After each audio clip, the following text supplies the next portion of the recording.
Hey guys, this time around we have a huge spot for Galen Hall against Chris Oliver in the 2011 PCA. Right, and you guys should check out Chris Oliver throughout this hand. Look for some physical tells because we're going to be talking about him later.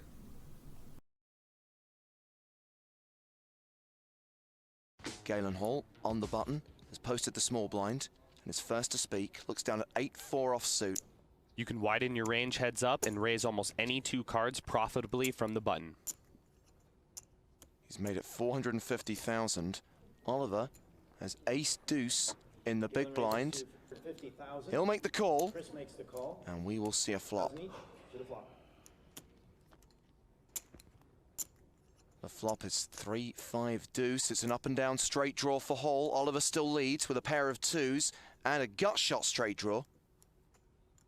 This is a good flop for Hall to continuation bet. Oliver is checked to him. Hall makes a c-bet of 575,000. Oliver won't be going anywhere. Makes the call. The turn is the two of hearts. Trip twos now for Oliver. Hall still has the straight draw. Oliver checks a second time.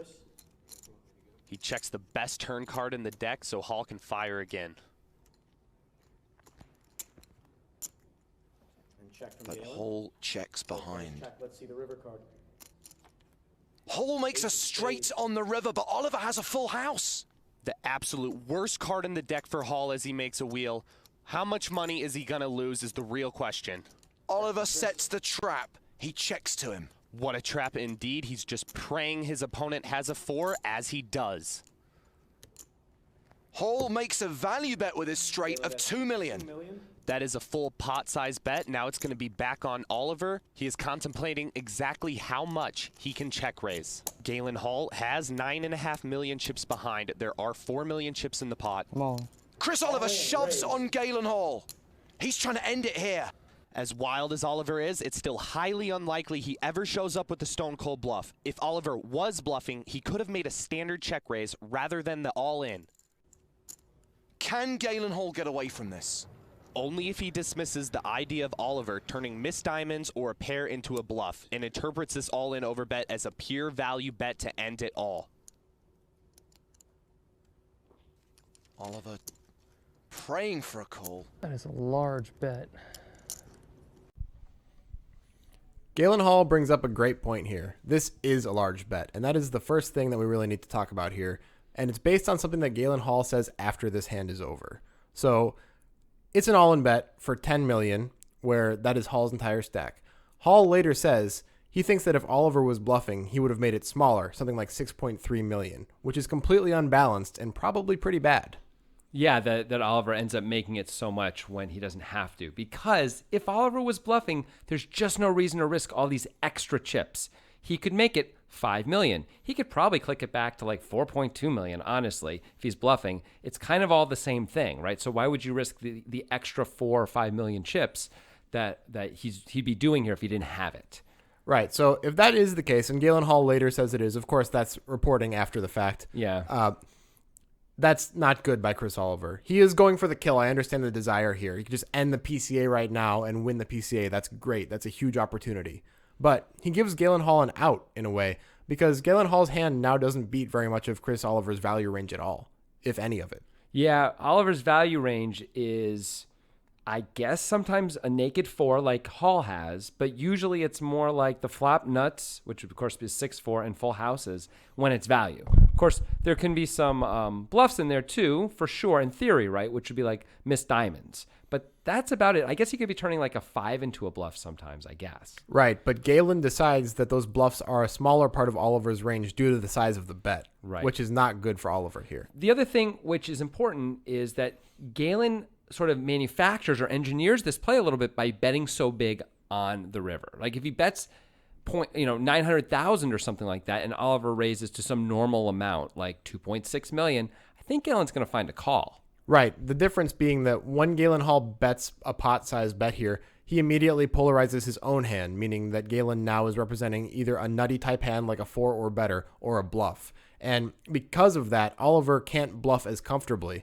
and that makes Galen Hall's decision a little bit easier in the end. Yeah, we also go into depth on the podcast why we think it's not super likely Oliver is going to be check raising all in with a naked 4, even though he would be pushing Hall off of some chops. In the end, it's not worth it for the times when Hall really has it after he makes this huge polarizing bet of his own of $2 million on the river. Another thing of note that you guys should go back and rewatch here is the way that Oliver checks throughout the hand. And this seems like a bit of a physical tell here. He is an online player, so there may be something here. On the flop, when he has a marginal hand, he just has the pair of deuces. He checks in this kind of big, showy way, kind of like he's having fun. With his left hand. Right. The turn makes things really serious for his hand because he makes trips here, and he almost always has the best hand. He checks very meekly, mildly, and with his right hand. Right. And on the river, when he's checking the check shove, his check is almost non-existent.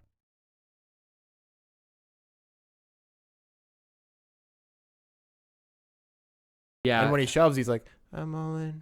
It's true. If the check on the river when he makes the full house, I wasn't even sure he checked. Like it says check on the video because they know he did, but you can barely see it. I agree. Right. It seems like there's some sort of he's got the classic like weak is strong, strong is weak thing going on here. I don't know if it's necessarily true. We don't have enough data to support this hypothesis. Yeah. But it seems like there might be something here. Yeah, it's actually it seems obvious enough at least that I'm surprised Galen didn't mention this or use this as part of, like, you would think people could sort of pick Oliver apart if he's really doing this in an unbalanced way, which I would guess he is. Right. But anyway, in the end, you're going to see what Galen Hall's decision is, and guess what? It's pretty impressive. That's a large bet. Large, it's twice the pot. If Galen Hall calls here with his straight, the tournament is over and Chris Oliver has won the 2011 PCA. Oliver's image is telling Hall to call, call, call. But something in his gut is telling him it doesn't add up, it's not right. And he makes the laydown! Galen Hall gets away from the straight. That is an amazing fold. Since he realized he was chopping the pot at best, he cut his losses and made a spectacular fold. That may have been a great fold, but next week we're going to be showing you an even better one. If you guys want to see a fold that we've already talked about that's a great fold, check out Dodging Bullets with Vanessa Selpst by clicking here. Also, check out our Twitter feed, our website, and don't forget to subscribe.